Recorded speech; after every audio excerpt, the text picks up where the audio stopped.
الحمد لله نحمده ونستعينه ونؤمن به ونتوكل عليه ونعوذ بالله من شرور أنفسنا ومن سيئات أعمالنا من يهده الله فلا مضل له ومن يضلله فلا هادي له ونشهد أن سيدنا ومولانا محمدا عبده ورسوله أما بعد فأعوذ بالله من الشيطان الرجيم بسم الله الرحمن الرحيم سبحان الذي أسرى بعبده ليلا من المسجد الحرام إلى المسجد الأقصى الذي باركنا حوله صدق الله العظيم وقال النبي صلى الله عليه وسلم الصحرة من الجنة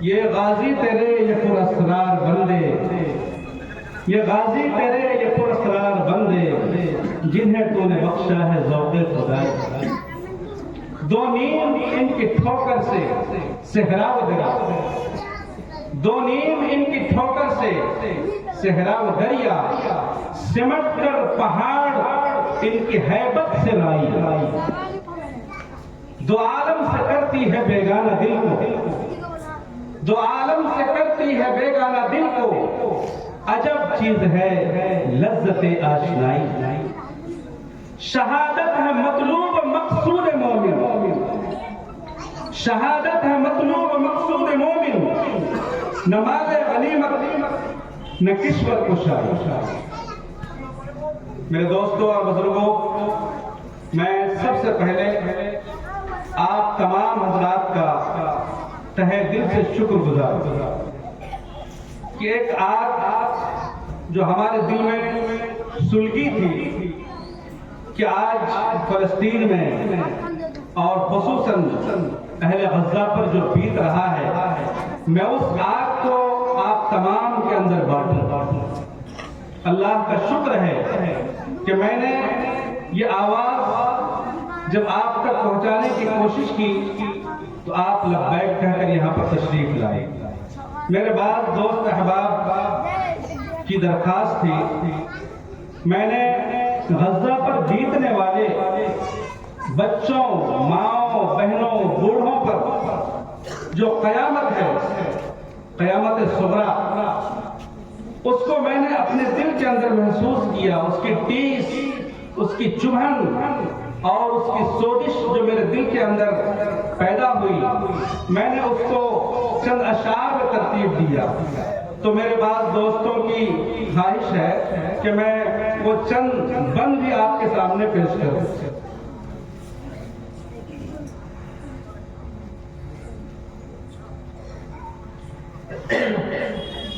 اے ارض فلسطین اے ارض فلسطین اے ارض فلسطین اے ارض فلسطین اے ارض فلسطین اے ارض فلسطین صد حیف کے اپنوں نے کیا تجھ سے کنارہ تاراج کہیں ہونے سجدوں کا نظارہ گردش میں ہے پھر تیرے مقدر کا ستارہ ہے راستہ پر خال بھی حالات بھی سنگین اے ارض فلسطین اے ارض فلسطین اے ارض فلسطین اے ارض فلسطین سینے میں ہوئے تیز میرے درد کے شعلے سینے میں ہوئے تیز میرے درد کے شعلے جل جائے کہیں اس سے نہ پھر دل کے پھپھولے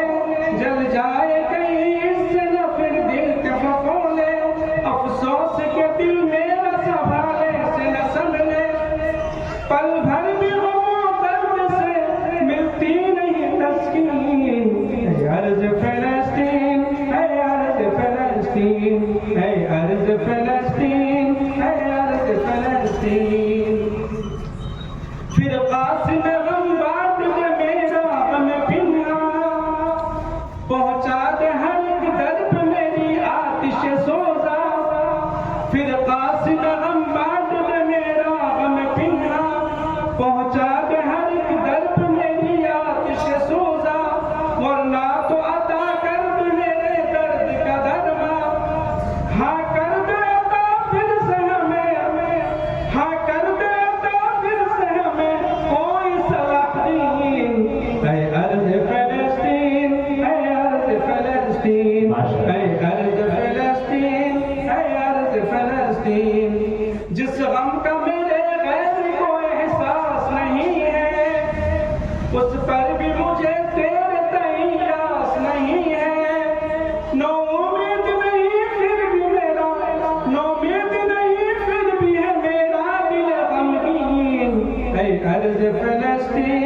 محدثین مفسرین صاحب فتح الباری علامہ ابن حجر اسقلانی جو بخاری کی سب سے بڑی شرح ہے، بہت ہی معتبر اور بہت ہی مستند، اس کے شارح علامہ ابن حجر اسقلانی اسی اسقلان شہر کے رہنے والے ہیں جو فلسطین میں ہے اور بیت المقدس کے قریب ہے۔ اس پر میں نے جو ہے ایک بند لکھا ہے، صدیوں سے اذانوں کی صدا گونج رہی تھی، تکبیر سے ہر سمت فضا گونج رہی تھی، نالوں سے بزرگوں کی فضا گونج رہی تھی، اب تیرے جیالوں نے لیا باد رنگین، اے ارض فلسطین، اے ارض فلسطین، اے ارض فلسطین، اے ارض فلسطین، تھے 313 ہی بڑے جیش پہ بھاری، غزوہ بدر میں دیکھیں، تھے 313 ہی بڑے جیش پہ بھاری، شمشیر کی کثرت تھی نہ زیادہ سواری، ایمان کی طاقت ہے نہ تھی میدان اتاری، ایمان کی طاقت نہ تھی میدان اتاری، ہرگز نہ بھولا آج بھی وہ غزوہ خونین، اے ارض فلسطین، اے ارض فلسطین، اے ارض فلسطین، اے ارض فلسطین، تھا جس نے در قیصر و کسریٰ کو کھاڑا، تھا جس نے در قیصر و کسریٰ کو کھاڑا، ہر سرکش و جابر کو بھی تھا جس نے پچھاڑا، ہر سرکش و جابر کو بھی تھا جس نے پچھاڑا، شیروں کی طرح بے سے باطل میں دہاڑا، شیروں کی طرح بے سے باطل میں دہاڑا، بیچارہ عرب آج اسی درب ہے مسکین، اے ارض فلسطین، اے ارض فلسطین، اے ارض فلسطین، اے ارض فلسطین۔ اس کی بنیاد اور اس کی وجہ کیا ہوئی، اس کو اس بند میں پیش کیا ہے، تقویٰ کی بنا پر نہیں جس کی بھی عمارت، اس گلشن ویران کی کرے کون حفاظت، تقویٰ کی بنا پر نہیں جس کی بھی عمارت، اس گلشن ویران کی کرے کون حفاظت، کس طرح رہے برق سے وہ باغ سلامت، کس طرح رہے برق سے وہ باغ سلامت، پامال ہو جس در پہ محمد کے فرامین، اے ارض فلسطین، اے ارض فلسطین، اے ارض فلسطین، اے ارض فلسطین۔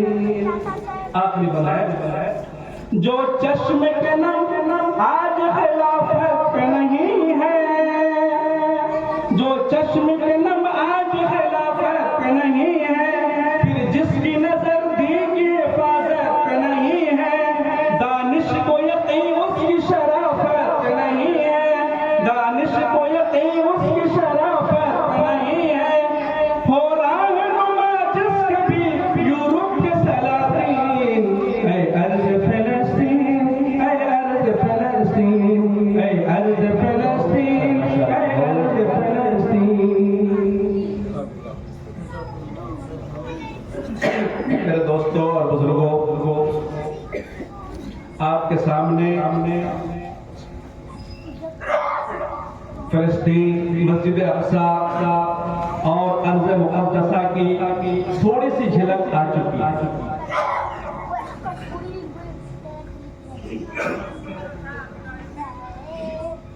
میں سوچ رہا ہوں کہ آپ کے سامنے اختصار کے ساتھ ایک خاکہ پیش کروں۔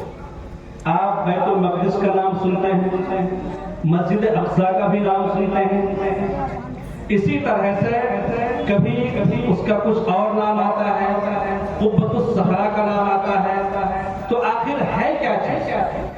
مسجد اقصی کا مصداق کیا ہے، بیت المقدس کیا ہے، آخر یہ ہے کیا چیز؟ تو آپ اس کو غور سے سنیں۔ یہ جیسا کہ آپ نے ابھی مقررین سے سنا، دنیا میں قائم ہونے والی دوسری مسجد ہے۔ سب سے پہلے تو کعبۃ اللہ ہے، اور بعض روایات میں آتا ہے کہ کعبۃ اللہ کی بنیاد کے 30 سال کے بعد، اور بعض روایات کے مطابق کعبۃ اللہ کے 40 سال کے بعد مسجد اقصی کی بنیاد پڑی۔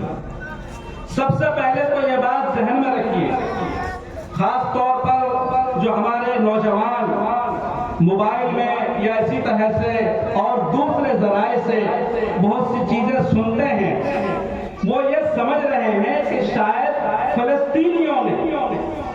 فلسطینیوں نے اسرائیل کی زمین، یہودیوں کی زمین قبضہ کر کے اس پر بود و باش اختیار کر لیا۔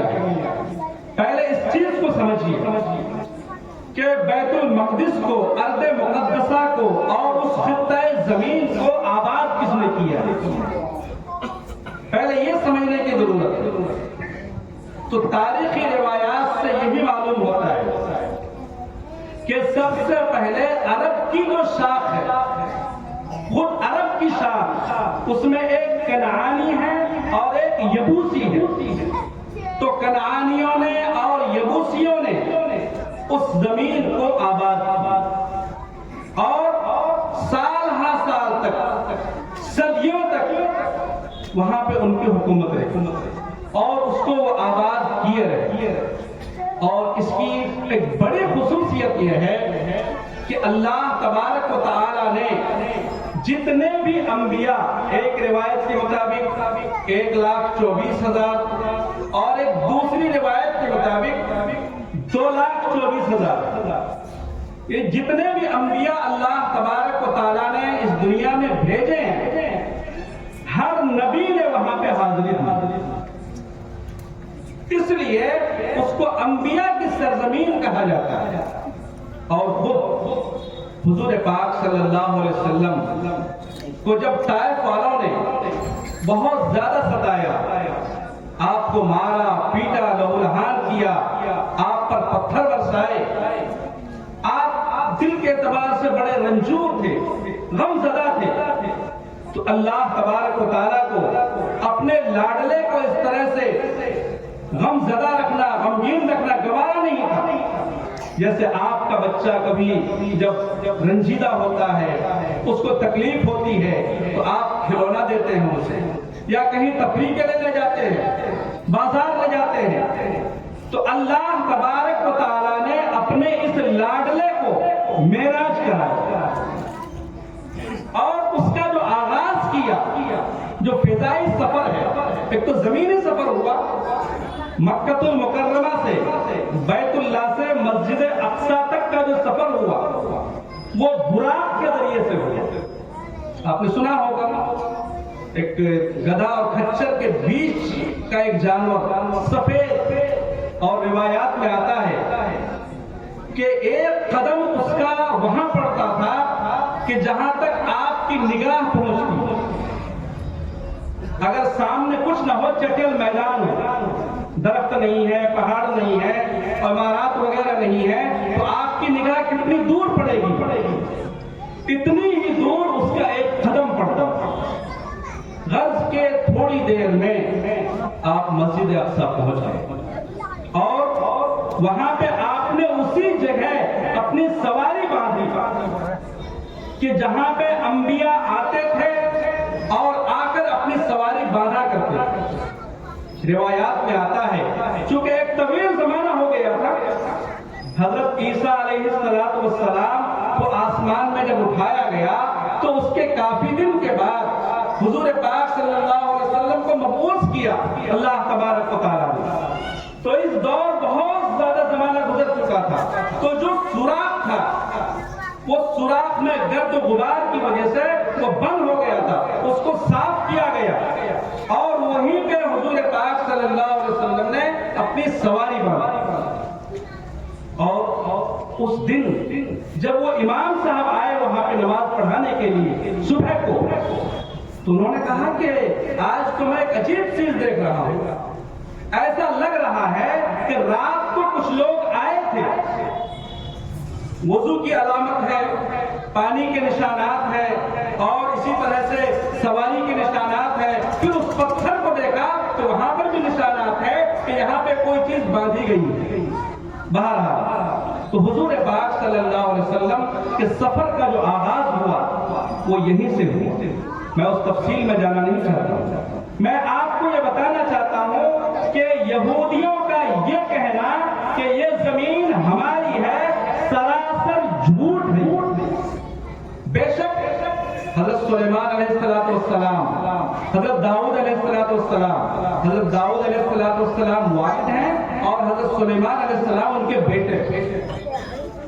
یہ دونوں باپ بیٹے نے وہاں پر مسجد کی تعمیر کی ہے اپنے زمانے میں، لیکن جس زمانے میں جو آتے گئے وہاں پہ تعمیر کرتے گئے.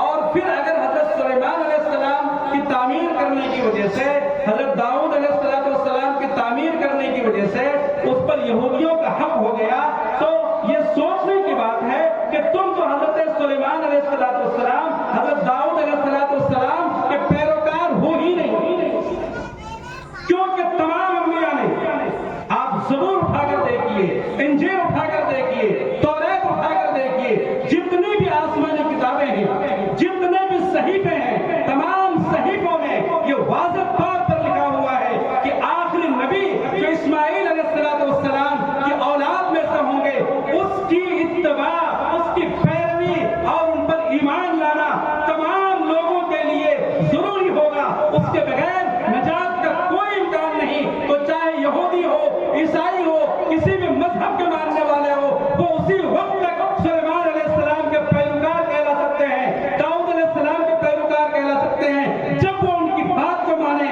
اور حضرت سلیمان نے، حضرت داؤد نے یہ واضح کر دیا ہے کہ محمد کی اتباع کے بغیر تم جہنمی ہو، جنت کا تصور مت کرو. اس لیے یہ کہنا یہودیوں کا یہ ہمارا حق ہے بالکل غلط ہے. اور یہودی چاہتے ہیں، آپ نے تھرڈ ٹیمپل نام سنا؟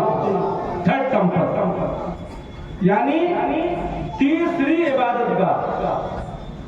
سب سے پہلے تو ان لوگوں نے ایک عبادت گاہ قائم کی تھی تھوڑے دن کے لیے، اور وہ روایات میں آتا ہے کہ حضرت سلیمان، حضرت داؤد علیہ السلام. اس کے بعد عراق کا ایک بادشاہ تھا بڑا ظالم،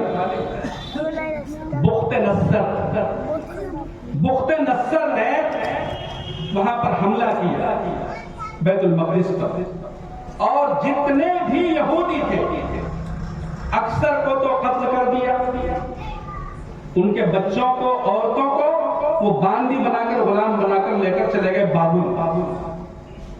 تو یہ ان کی عبادت گاہ ختم ہو گئی، عبادت گاہ کو بھی بالکل اجاڑ دیا، توڑ پھوڑ دیا. تو پہلا ٹیمپل تو ان کا یہ ہوا. اس کے بعد پھر صدیوں کے بعد کچھ دنوں تک یہودی وہاں آباد رہے، پھر تیتس نے ان کی عبادت گاہ کو اجاڑا. تو یہ دوسرا ٹیمپل تھا ان کا. اب وہ اس کے بعد تیسری عبادت گاہ بنانا چاہتے ہیں جس کو تھرڈ ٹیمپل کہتے ہیں. پہلے اس چیز کو سمجھیے کہ بیت المقدس یا مسجد اقصی کیا چیز ہے. ایک حرم مکی ہے، مکۃ المکرمہ، بیت اللہ، اور اس کے حدود ہیں کہ جہاں تک وہ حرم کہلاتا ہے. اور دوسرا ہے حرم مدنی، مدینہ طیبہ، اور تیسرا ہے حرم قدسی کہتے ہیں بیت المقدس. جو بیت المقدس کا موجودہ شہر ہے اس کو ایلیا بھی کہتے ہیں. ایک نام اس کا ایلیا، دوسرا نام ہے اس کا یروشلم، اور تیسرا نام ہے اس کا بیت المقدس. پہلے زمانے میں آپ تاریخ پڑھیں، دیکھتے بھی ہیں آثار قدیمہ کہ شہر کو چاروں طرف سے گھیر دیا جاتا ہے، اس کی چہار دیوار. تو اب جو موجودہ چہار دیواری اس کی ہے، اس کے اندر ایک چہار دیوار ہے. تو اس حدود میں جتنا بھی حصہ ہے اس میں مسجد اقصی ہے، ایک مسجد ہے، سبیل ہے، کتب خانے ہیں، اسی طرح سے مطالعہ گاہ ہے، اور بہت ساری چیزیں ہیں اس کے اندر. اس لیے کہ وہ بڑا ایریا ہے، بڑا علاقہ ہے. اور اسی میں ایک ہے قبۃ الصخرہ. یہ جو ہم لوگوں نے تصویر یہاں پر لگائی ہے، یہ قبۃ الصخرہ کی تصویر ہے. صخرہ کہتے ہیں چٹان کو. میں نے ایک حدیث پڑھی تھی، الصخرۃ من الجنہ. دوستو میں تقریر نہیں کر رہا ہوں، اس لیے آپ بات توجہ سے سنیے گا. میں آپ کے سامنے ایک ایسی چیز رکھ رہا ہوں کہ جس سے عموماً لوگ ناواقف ہیں. تو اس ایریا میں ایک چٹان، صخرہ کہتے ہیں چٹان، کافی بڑی چٹان. اس چٹان کو حدیث میں آتا ہے کہ اللہ تبارک و تعالیٰ نے جنت سے اتار کر وہاں پہ رکھا. اسی کے اوپر یہ قبہ بنا ہوا ہے. یہ دیکھنے میں تو آپ کو چھوٹا لگ رہا ہے، یہ بہت بڑی عمارت ہے. اس کی ابتدا کی تھی حضرت عبد الملک ابن مروان نے، جو اموی خلیفہ تھے. عبد الملک ابن مروان نے اس کی تعمیر کی بنیاد رکھی، اور پھر ان کا جو بیٹا ہے ولید ابن عبد الملک، انہوں نے اس کی تکمیل کی. اس پہ کتنا صرفہ آیا، کتنا خرچہ آیا یہ بھی سننے کی ضرورت ہے. اور اتنا خرچہ کیوں کیا گیا میں آپ کو یہ بھی بتاؤں گا. مصر، پورے مصر کے 7 سال کے خزانے کو اس پر صرف کیا گیا. اس کی جو بنیادیں ہیں یہ اوپر سے نیچے سے اوپر تک یہ پوری لکڑی کی سل ہے، پوری لکڑی کی سل. اس کے بعد اس کے دونوں طرف کام کیا گیا. اس کی نگرانی مشہور تابعی حضرت رجا ابن حیوہ اور یزید بن سلام، یہ 2 بڑے جلیل قدر تابعی، ان کی نگرانی میں عبد الملک ابن مروان اور اس کے بعد پھر ولید ابن عبد الملک، ان دونوں نے اس کی تکمیل کی ہے. ایک تو 7 سال کا خزانہ، اس پر 1 لاکھ دینار سونے کے سکے، 1 لاکھ دینار بچ گئے. تو بادشاہ نے یہ کہا ولید بن عبد الملک نے کہ آپ دونوں نے بڑے اخلاص کے ساتھ اس کی نگرانی کی، بڑی توجہ کے ساتھ اس کی نگرانی کی، اس لیے یہ 1 لاکھ دینار میں بطور انعام آپ دونوں کو دینا چاہ رہا ہوں. لیکن دوستو، ہمارے اکابر کا خون کس طرح سے پڑا. ان دونوں کا جواب سنیے. وہ کہتے ہیں کہ یہ تو وہ عمارت ہے، یہ مقدس عمارت ہے کہ ہمیں اپنی بیویوں کے زیورات کو لا کر اس میں لگانا چاہیے، چل جائے کہ ہم اس پر انعام لیں. انہوں نے کہا کہ ہم انعام نہیں لیں گے.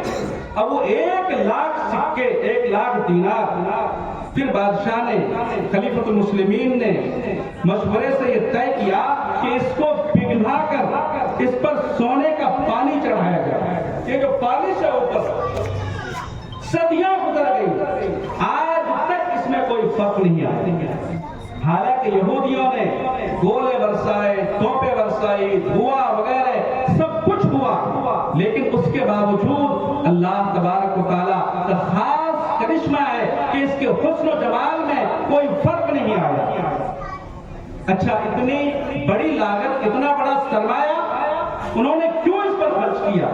یہ بھی آپ کے ذہن میں آتا ہے کہ جیسے بادشاہوں نے، کسی نے تاج محل بنایا، کسی نے اور کچھ بنایا، اور انہوں نے یادگار کے طور پر یہ بنا دیا. بات یہ نہیں ہے. میں انشاءاللہ تفصیل وار فتح مکہ، فتح بیت المقدس کب ہوا، پھر کب کیا ہوا، ایک دوسرا جو موضوع ہے میں اس کو انشاءاللہ ابھی لیتا ہوں. بہرحال تو جب اس کی تعمیر مکمل ہوئی تو اس پر الحمدللہ بہت سے لوگوں نے جو ہے پوری دنیا نے بلکہ سراہا، اور اس کو کہا جاتا ہے کہ یہ 8واں عجوبہ. 7 عجوبے جو دنیا میں ہیں، آپ نے نام سنا ہوگا، یہ 8واں عجوبہ ہے. عیسائی اگر متعصب نہ ہوتے اور کم ظرف نہ ہوتے تو اس کا شمار 8ویں عجوبے میں ہوتا. 8ویں عجوبے میں اس کا شمار ہوتا تھا. اچھا، اس تعمیر کی ضرورت کیوں پیش آئی؟ اور بڑے بڑے اور جلیل القدر تابعین نے اس کی نگرانی کی. بات دراصل یہ ہے کہ جب عیسائیوں کا اس پر قبضہ ہوا تھا، عیسائیوں کا جب اس پر قبضہ ہوا تھا تو انہوں نے یہودیوں کی دشمنی میں اس قبت، اس صخرہ پر، یہ جو چٹان ہے، یہ چٹان کے اوپر قائم ہے، چٹان کے اوپر یہ عمارت بنی ہے، تو اس چٹان کو کچرا لا لا کر، غلاظت لا لا کر اتنا بڑا ڈھیر کر دیا تھا پہاڑ کی طرح سے کہ وہ چٹان چھپ گئی، اور ان کے سامنے عیسائیوں کے بیت المقدس کے اندر بڑے بڑے چرچ تھے اور دنیا والے اس کو دیکھنے کے لیے جاتے تھے۔ تو بادشاہ نے، خلیفۃ المسلمین نے یہ سوچا کہ جس طرح سے اسلام کا غلبہ اور اسلام کا روب داب تعلیم میں ہے، اس مذہب میں ہے، ہم تعمیر کے لائن سے بھی دنیا کو بتائیں گے کہ اسلام کا فن تعمیر کیا ہو۔ یہی وجہ ہے کہ اسلام کا روب بٹھانے کے لیے جو بیت المقدس کے دوسرے آباد کے مشرکین تھے اور جو عیسائی تھے، ان پر اپنا روب جمانے کے لیے اور اسلام کو غلبہ دینے کے لیے اور اسلام کا نام روشن کرنے کے لیے انہوں نے یہ عمارت تعمیر۔ اب میں آپ کو جو اسلام سے پہلے کا جو حصہ ہے اس کو میں بیان نہیں کروں گا، صرف میں آپ کے سامنے یہ بتاؤں گا کہ اسلام کی تاریخ سے یہ کس طرح سے جڑا ہوا ہے اور کہاں سے اس کا سلسلہ ہوا۔ سن 17 ہجری 638 عیسوی 638 عیسوی میں حضرت امیر المؤمنین سیدنا عمر فاروق رضی اللہ تعالی عنہ نے اس کو فتح کیا، اور سپہ سالار حضرت ابو عبیدہ بن الجراح رضی اللہ تعالی عنہ، جن کے بارے میں حضور پاک صلی اللہ علیہ وسلم نے فرمایا ابو عبیدہ بن الجراح فی الجنہ، جنتی ہے، اور مزید یہ فرمایا امین هذه الامہ، پوری امت مسلمہ کے امین امانت دار ابو عبیدہ بن الجراح۔ اور یہ اس امت کے لیے بڑی خوشی کی بات ہے کہ آج ان بدباطن یہودیوں کے خلاف جو جنگ میں لیڈ کر رہے ہیں ان کا نام بھی ابو عبیدہ ہے۔ اسی لیے مسلمان اور امت مسلمہ یہ کہتے ہیں امیر هذه الامہ الثانی، ایک امیر هذه الامہ ابو عبیدہ بن الجراح تھے اور دوسرے امیر هذه الامہ یہ ابو عبیدہ ہے، جو اپنی جان، مال، عزت، آبرو سب کچھ لٹا کر، سب کچھ قربان کر کے اس قبلہ کی، قبلہ اول کی حفاظت اور اس کی آزادی کے لیے سر دھڑ کی بازی لگا۔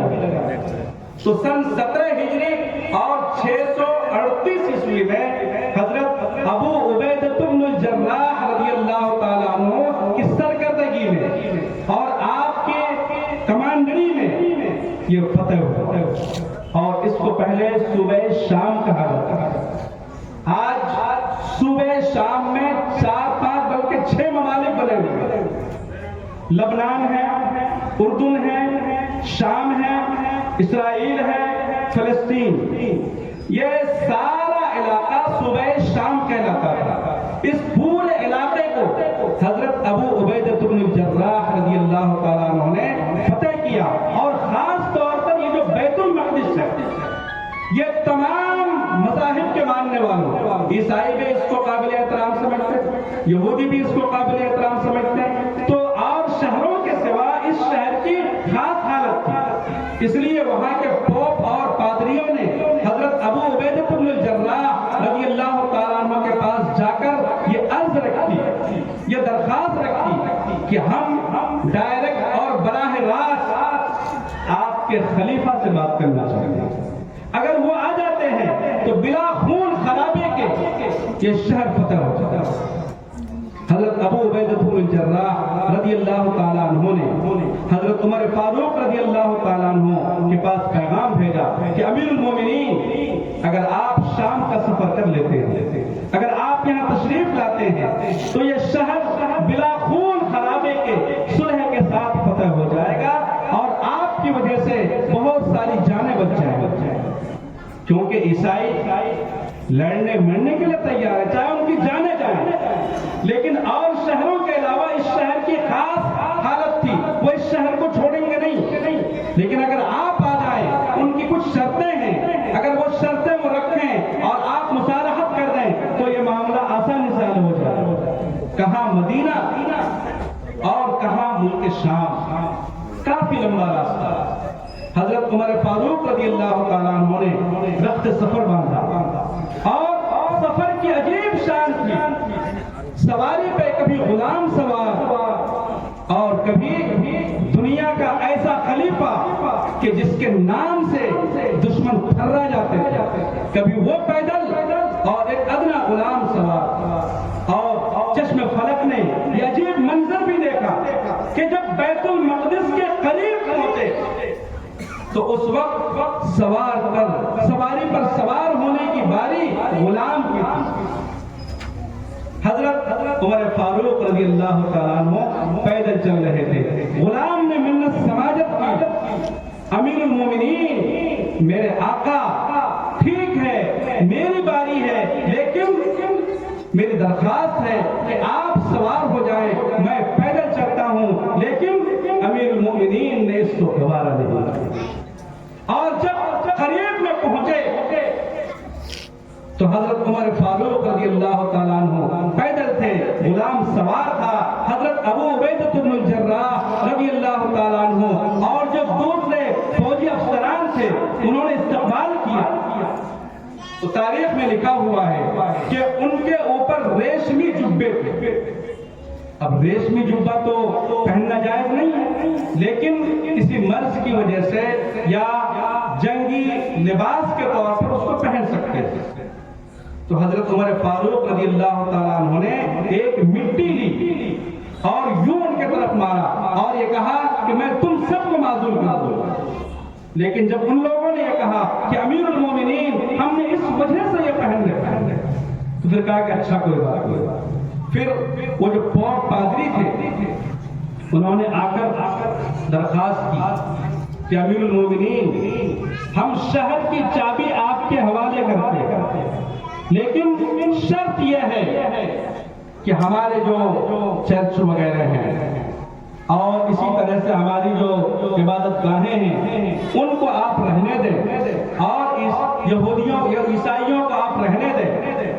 حضرت عمر فاروق رضی اللہ تعالیٰ نے فرمایا کہ کوئی بات نہیں۔ ایک شرط اور انہوں نے رکھی جو شریعت کے خلاف تھی، اس کو حضرت عمر فاروق رضی اللہ تعالیٰ عنہ نے تسلیم نہیں کی۔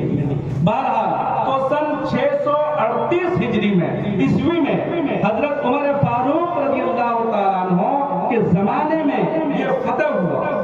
اس کے بعد یہ 1099 تک 1099 عیسوی کل 493 سال ہوتے ہیں، یعنی 500 سال سمجھ لیجئے۔ یہ اس وقت تک 500 سال تک یہ مسلمانوں کے قبضے میں رہا۔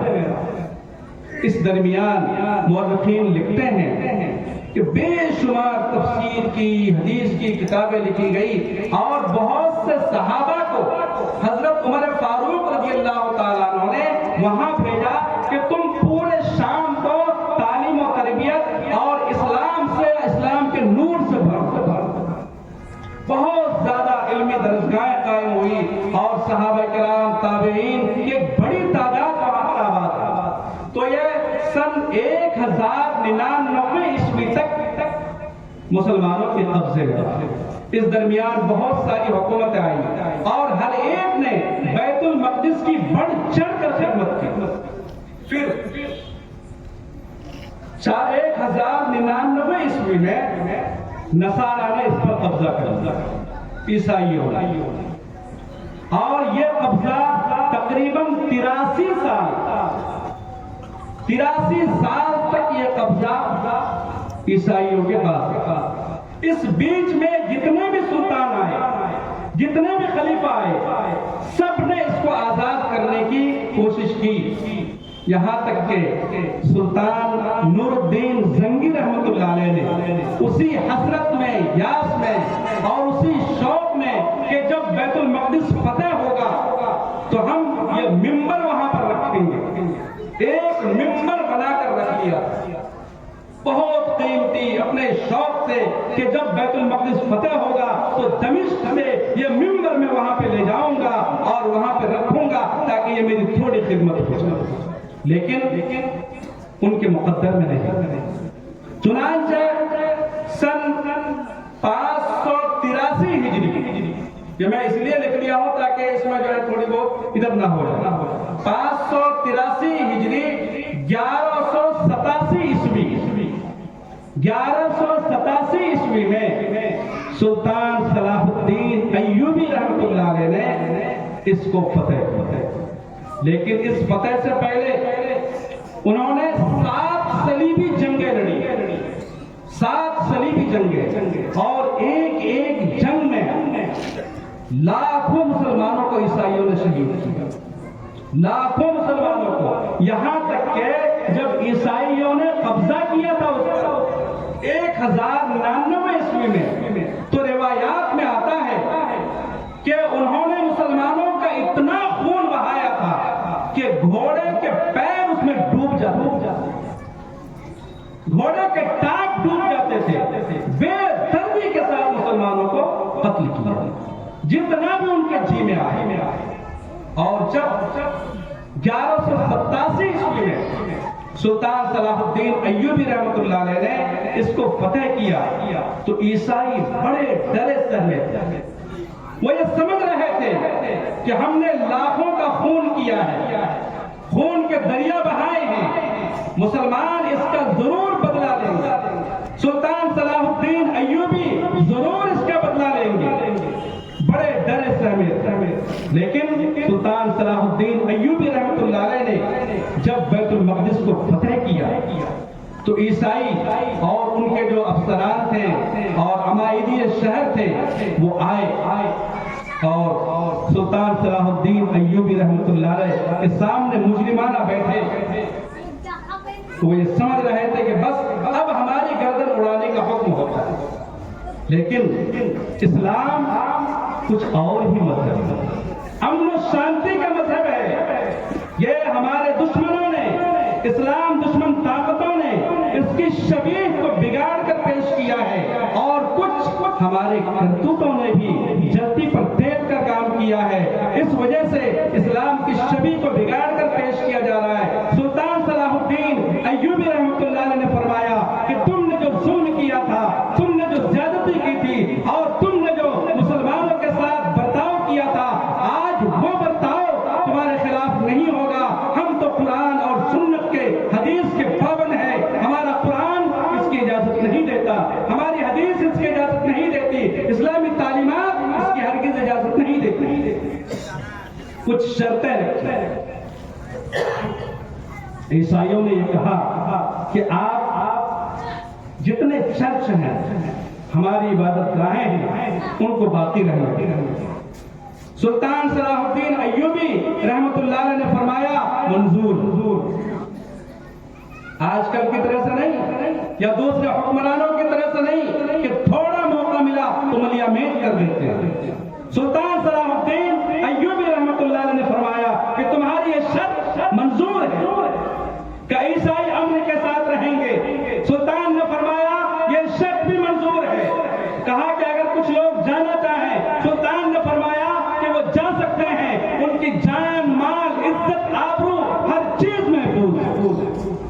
یہ اسلام کی تعلیمات ہے. سلطان صلاح الدین ایوبی کے سامنے وہ سارے مناظر تھے، وہ لاکھوں انسانوں کا خون تھا، ان سسکتی ہوئی انسانیت کی تصویریں تھی، اور خون کے وہ دریا تھے، وہ سب کچھ تھا.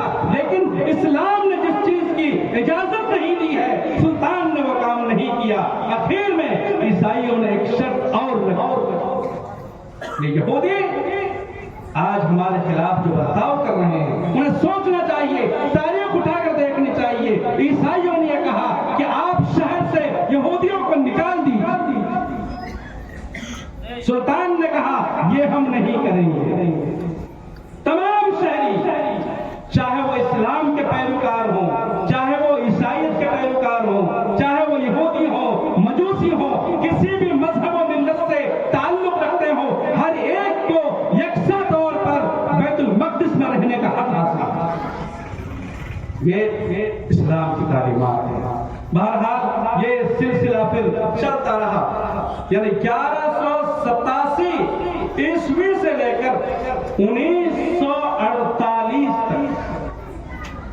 کتنا طویل زمانہ ہو، انہیں